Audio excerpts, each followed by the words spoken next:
Well, happy Valentine's Day, my friends. You know that Valentine's Day has become a major holiday in which couples try to express their love with extravagant gestures.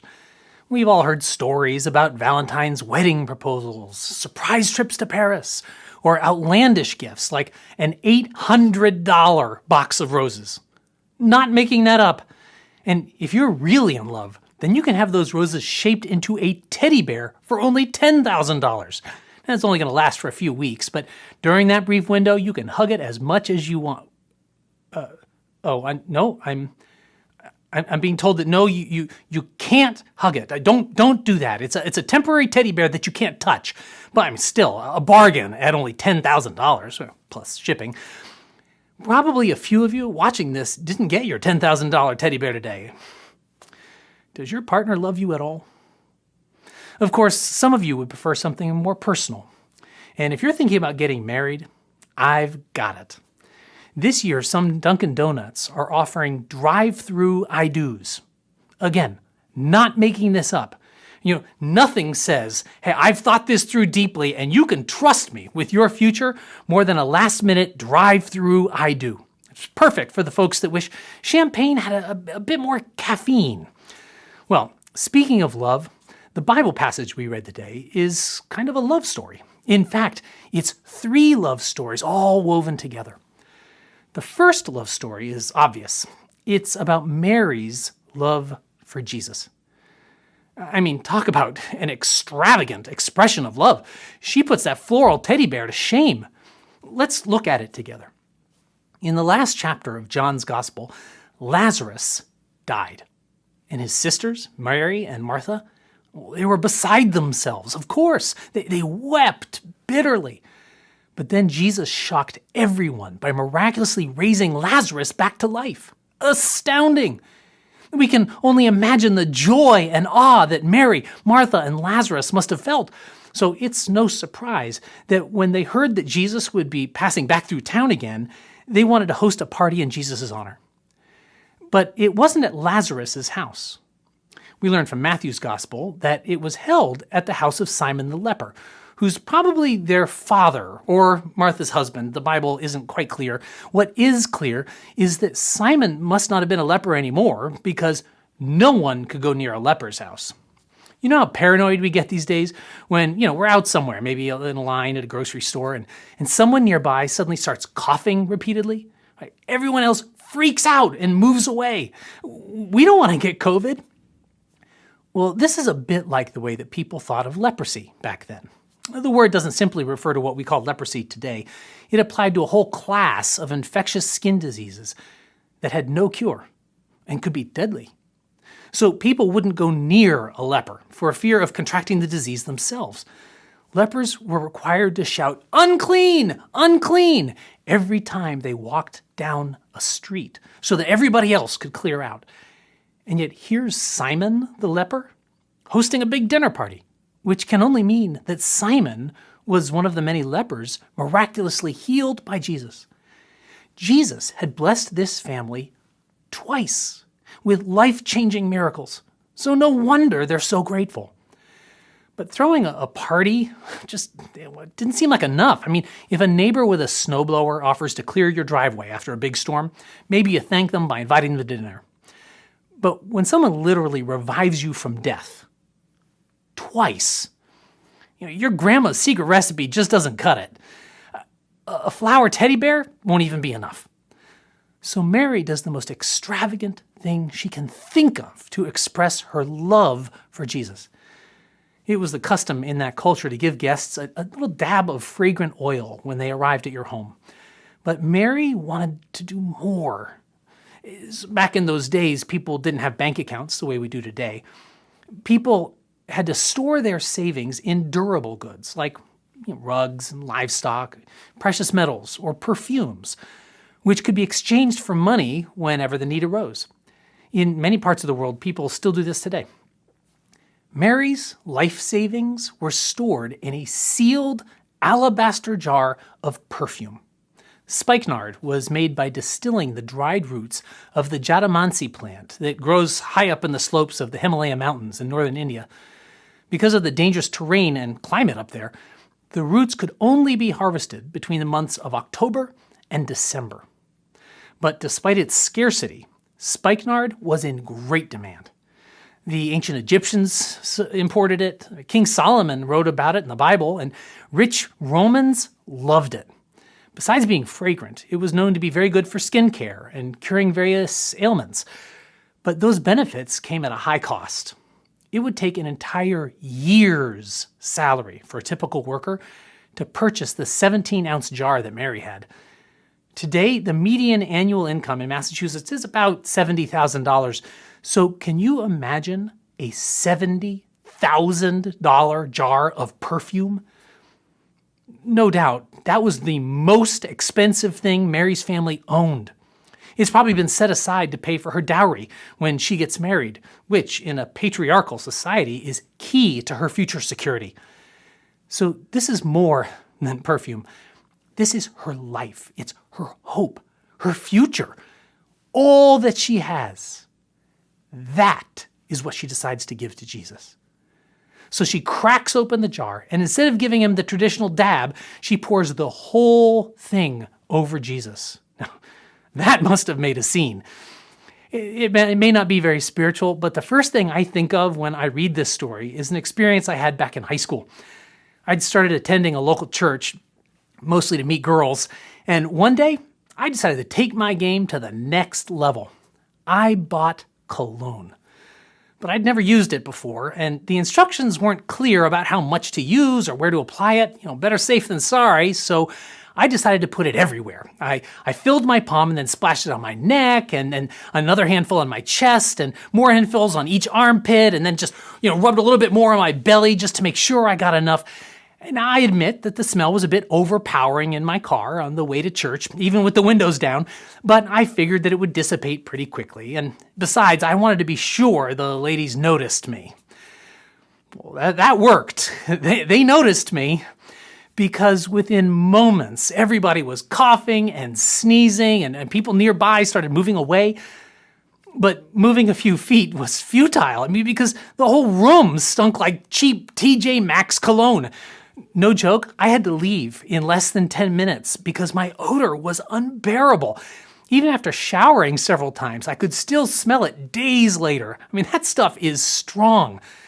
And I think of this as I read this passage because now I know that perfume can be powerful. John writes, "The house was filled with the fragrance of the perfume." And I can only guess what that was like.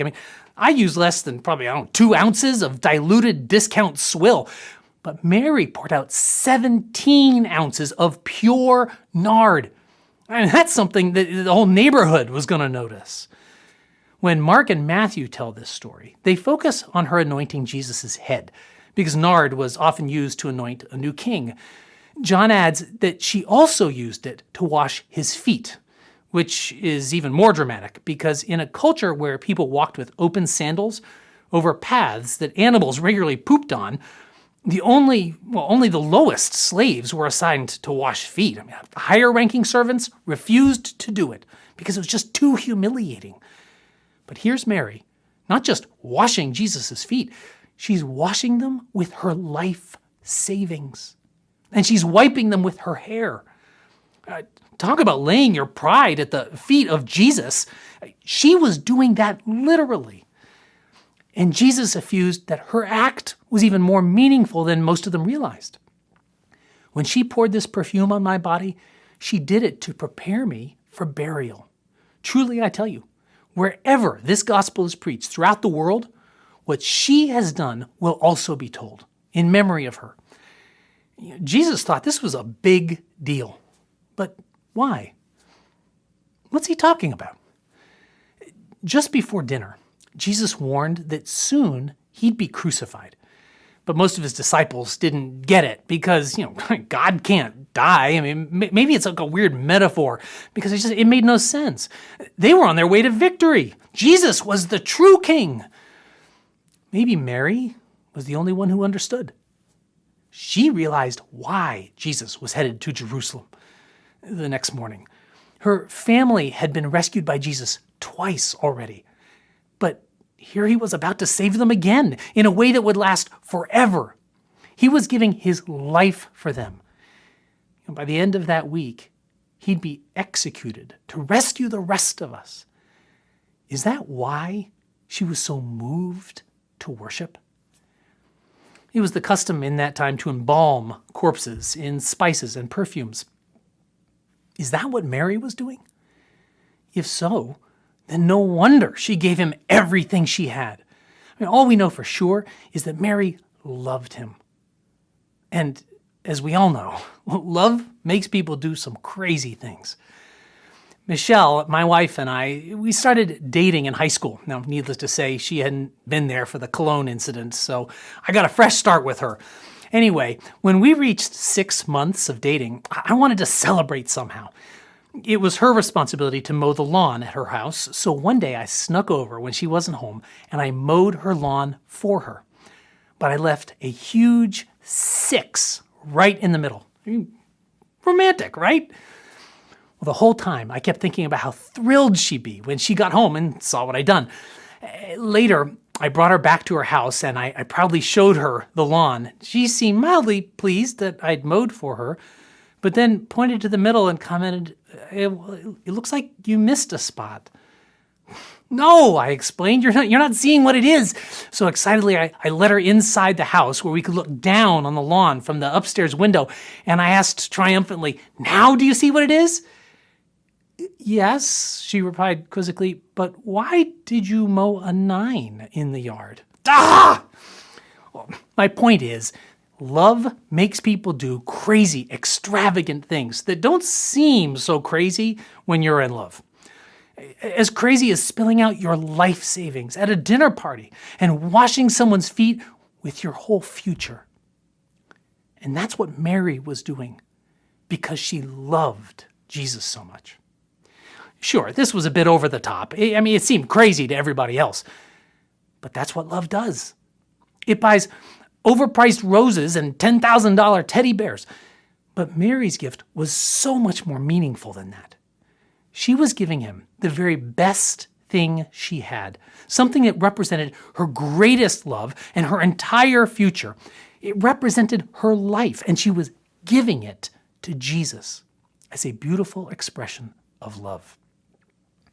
Well, that could be a great place to stop this sermon. I could end by telling you to love Jesus like Mary does. But there's a second love story in this passage that calls the first one into question. Because in the very next verse, Judas, one of Jesus' disciples, asked indignantly, "Why wasn't this perfume sold and the money given to the poor? It was worth a year's wages." Judas thinks that Mary's lavish act was a bit crazy.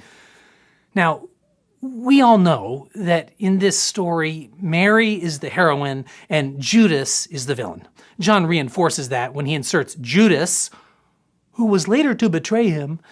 So we're supposed to side with Mary here. But isn't Judas kind of right? Shouldn't that money have been spent on the poor? I mean, if somebody gave me a $10,000 teddy bear that would wilt in a week, I'd be a bit upset too. Do you know what we could have done with $10,000? A high rocker started a ministry last year serving asylum seekers on the U.S.-Mexico border, where $10,000 could feed 1,000 people for a week with truly nutritious food. We recently sent slightly more than that to our partner churches in India and Sri Lanka, which sustained literally thousands of impoverished families for months with basic supplies. If we could do that with $10,000, imagine what we could do with $70,000. Now, obviously, I lead a church, so I want people to financially support our mission. And of course, part of that is directed at helping the poor locally and internationally, or helping people struggling in other ways, including mental illness, substance abuse, marriage conflicts, parenting dilemmas, suffocating shame and wounds from the past. But a lot of it goes into making more Christians, both through introducing people to Jesus for the first time as children or as adults, and then helping them increasingly follow Jesus in every part of their lives. And a lot goes into preparing worship services, where in normal times we can gather to pray and praise God together. Now we're investing it in ways to help us do that online during isolation. Obviously, that's all good stuff. But couldn't we just pray on our own just as easily? I mean, can't we praise God anywhere? We don't need a church building to do it. Can't we disciple our own kids at home? Why do we need Kids Rock and Summer Blast or youth groups? I mean, again, all these are good things, but shouldn't that money just be spent on the poor? Why this waste? Because, Jesus really cares about the poor. When Jesus was first going public with his ministry, he introduced his mission with a reading from Isaiah. The Spirit of the Lord is on me, because he has anointed me to proclaim good news to the poor. Thousands of times, the Bible insists that we need to help the poor. So I know that Judas is the bad guy here, and what he says must be wrong. But why? I mean, because it seems like it might be right. And Matthew concedes it wasn't just Judas. He may have been the ringleader, but the other disciples agreed. When the disciples saw this, they were indignant. Why this waste? They asked. This perfume could have been sold at a high price and the money given to the poor. Now, I'm a disciple of Jesus. I mean, I'm not one of the 12 OG disciples, but disciple is somebody who's devoted to learning from Jesus. So that's me. And honestly, I sort of see what the other disciples are saying because, didn't we learn from Jesus that giving to the poor is a priority? One of my favorite examples of this comes from the book of Jeremiah, when excoriating Israel's king for building even more extravagant palaces, but not paying the poor workers for their labor. The Lord declares, "Does it make you more of a king to have more and more cedar? Did not your father have food and drink? He did what was right and just, so all went well for him. He defended the cause of the poor and the needy, and so all went well." Is that not what it means to know me? Declares the Lord. Loving the poor and the needy is what it means to know God. That's what love looks like. So it seems weird that in this passage, Jesus seems to brush off Judas's objection with a flippant, "You'll always have the poor among you, but you won't always have me." A lot of people have read this as Jesus saying it's okay to ignore the poor, but no one in the room that day would have heard it that way because they knew the context of Jesus' comment. There are many phrases that are so familiar, we don't even need to say the whole thing. If we simply say the first few words, you can fill in the rest on your own. Try this at home, right? If at first you don't succeed, try again. Sticks and stones may break my bones, but names will never hurt me. If I announce in a difficult moment, "I can do all things," it sounds like a silly boast, when in fact many of you will automatically fill in that with the end of the verse from Philippians, "Through Christ who gives me strength." It's not a boast, it's dependence. This is how Jesus' statement worked. They all knew the context. By saying, "You'll always have the poor," Jesus was referring to a much longer passage from Deuteronomy 15. God had just given the promised land to Israel, but that came with instructions about how to protect the poor and vulnerable so that no one would be in need. It included canceling debts and providing ways for the poor to eat without losing their dignity. The Lord concluded, "There need be no poor people among you. For in the land the Lord your God is giving you to possess as your inheritance, he will richly bless you, if only you fully obey the Lord your God and are careful to follow all these commands that I'm giving you today." Well, it's the perfect plan, but God knew that sinful people like us would not fully obey those instructions. Despite God's generosity to us, we wouldn't be as generous with others. So the Lord lamented, because of our greed, there will always be poor people in the land. Therefore, I command you to be open-handed towards your fellow Israelites who are poor and needy in your land. Indeed, not just then, but even today, The world God created produces more than enough food for everyone. So why are billions hungry today? Because of human greed, waste, injustice, and indifference?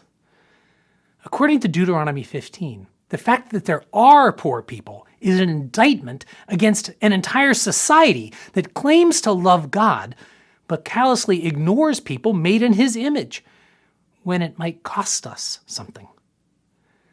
Too much devotion to God has not been the problem, but too little. So Jesus' response to Judas's objection to Mary's lavish act of love was ironic. Judas is claiming to love the poor so much that we shouldn't waste all this worshiping on Jesus. But Jesus replies that it's exactly the lack of love for God, a lack of lavish worship, a reluctance to let go of our money that has created poverty in the first place. Judas, if everyone loved me like Mary does, there wouldn't be any poor people. Judas doesn't actually love poor people. He loves money. John explains that Judas didn't say this because he cared about the poor, but because he was a thief. As the keeper of the money bag, he used to help himself to what was put into it. Judas's love story is with money. In fact, Judas loves money even more than he loves Jesus, such that soon after dinner, he agreed to turn Jesus into the authorities for just 30 pieces of silver. Why this waste? Now, I'm not talking about Mary and the perfume now. I'm talking about Judas. What a waste! He was given the chance to spend 3 years with Jesus and to change the world with the good news that in Jesus, God had come to save us. You've heard of churches called something like St. Peter's, cities called St. Paul, and islands named St. John's or St. Thomas. Lots of churches and schools are named for St. Mary. Those faithful disciples changed the world. But have you ever heard of anything named after Judas? Ever met a baby named Judas? We could have. We should have. What a waste. Why did Jesus celebrate Mary's extravagance when there were so many poor people in the world? Because Jesus knew that a person who is fully devoted to serving Him can do more for God's kingdom, including more for the poor, than any one-time gift. Mary wasted her life savings on Jesus, and it was the best investment of all time. Judas was afraid of losing anything, so he lost everything instead. As Jesus warned, whoever wants to save their life will lose it. But whoever loses their life for me will find it. What good will it be for someone to gain the whole world, yet forfeit their soul? Was he speaking to Judas in that moment? Was he speaking to you? I remember when our church was contemplating buying our first building, some people objected that churches should never buy buildings. Instead, if we wanted to help people, we should just give the money to the poor. And I hear that every time we consider any capital expense. And I love that heart. I love that people want to help those who are hungry or hurting. That's the heart of Jesus. So why do I still support spending money on buildings sometimes? Because I'm convinced that the greatest help that we can offer the poor, the hurting, the hungry, the lonely, and the wrongly incarcerated is raising up a whole church full of people who are crazy about Jesus, like Mary was. Instead of just a one-time investment, our church in Arlington has been feeding neighbors in need for 15 years through our Neighbor to Neighbor program. We've also used Christmas concerts to pay salaries for city social workers serving our neighbors for 8 years. That's what's possible when a church is crazy about Jesus. We've supported churches and organizations in the poorest parts of the world with literally millions of dollars over the years because a bunch of us are crazy about Jesus. If we raise up a whole church that's crazy about Jesus like Mary was, then we're going to inspire people to love those whom Jesus loves.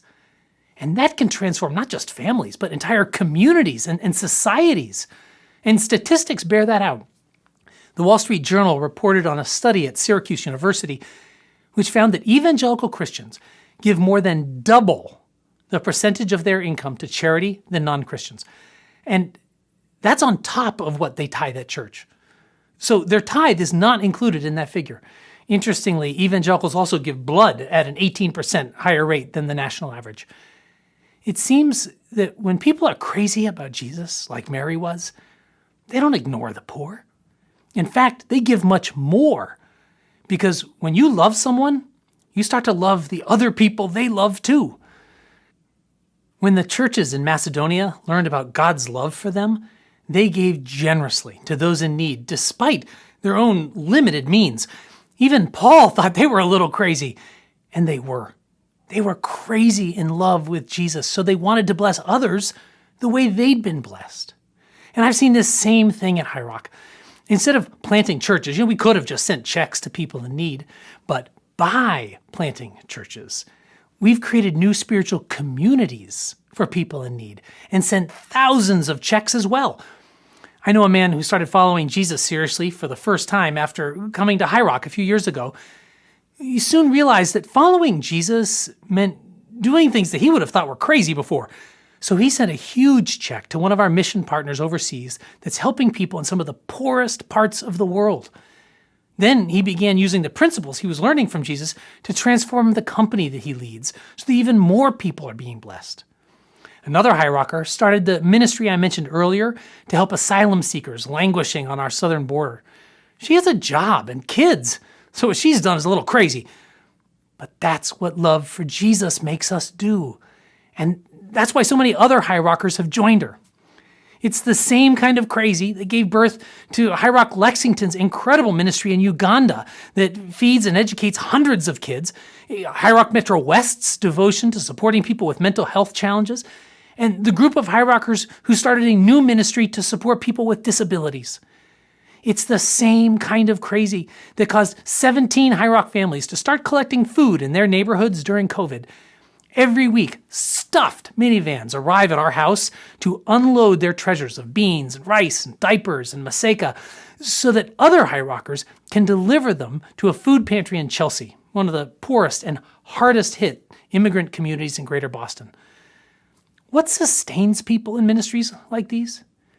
It's not the people we're helping, because they're just like the rest of us. I mean, they can be frustrating and annoying and self-destructive and self-centered.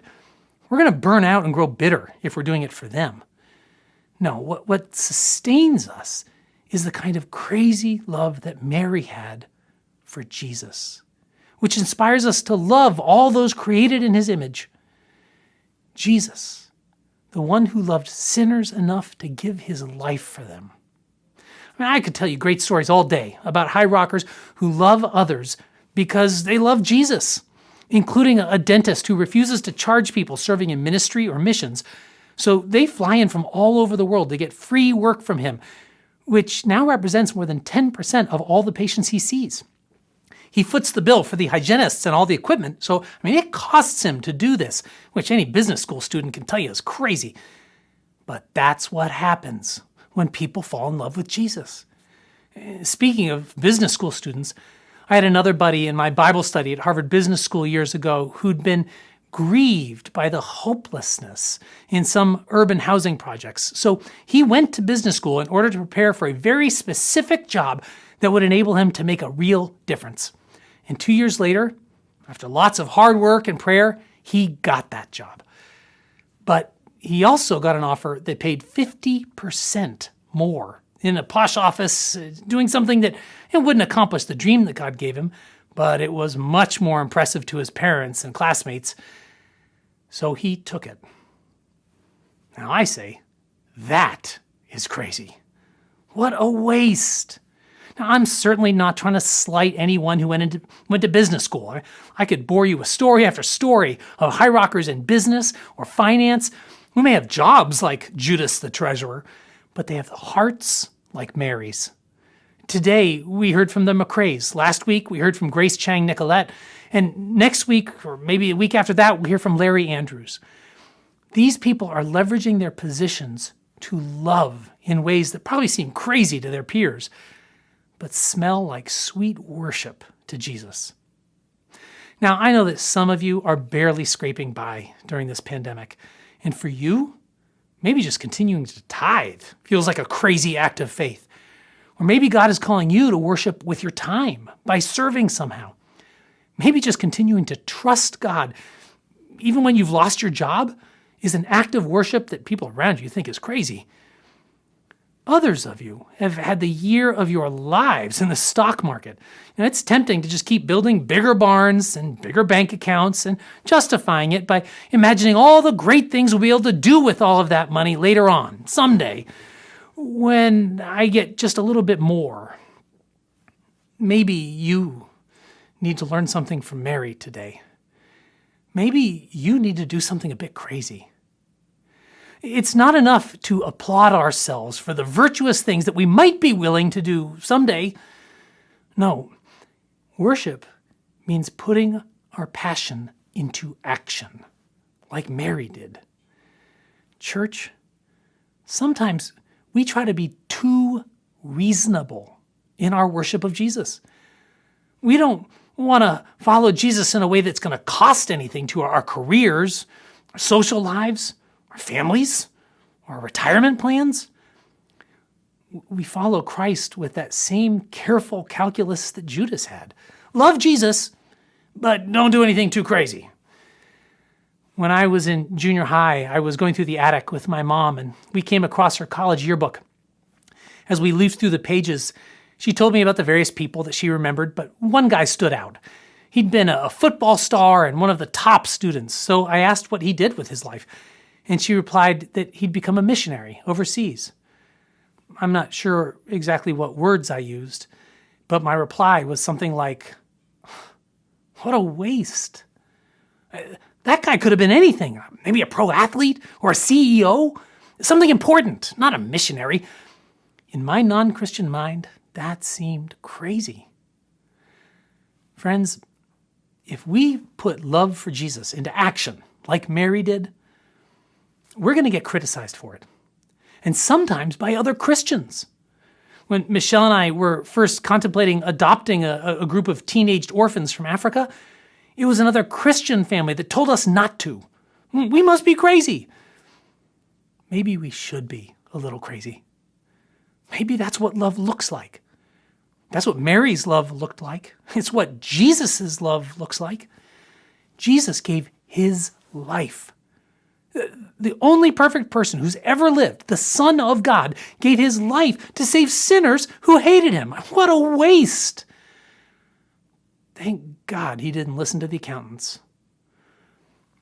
This is the real love story in John's gospel. Jesus' crazy love for you.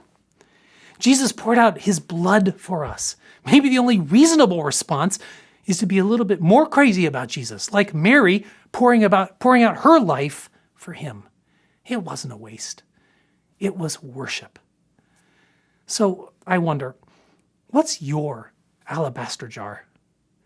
What's the thing Jesus may be calling you to give or to do that you've been holding back because you didn't want to risk too much? Are you missing the opportunity to do something crazy out of a passion for Jesus because it might cost you somehow? Are you trusting money for your future more than you trust in God? Are you trying to hold on to your security, your social standing, or just stay in your comfort zone when Jesus may be calling you out of it? What a waste. Don't waste your life simply looking out for yourself, always protecting yourself, because whoever wants to save their life will lose it. But whoever loses their life for me will find it. What good will it be for someone to gain the whole world, yet forfeit their soul? Some of us are successful, safe, and securely middle class, but we've forfeited our souls. We have everything we need, and yet not what we want. Jesus is worthy of your life, and Jesus can give you life that lasts forever. As we're about to celebrate in communion, Jesus poured out his life for us. Maybe it's time to break open that alabaster jar that you've been saving for the future and follow Jesus more fully today. I want this Valentine's Day to be about a love story in your life. Jesus' love for you, your love for Jesus, and your shared love for a world in need of compassion.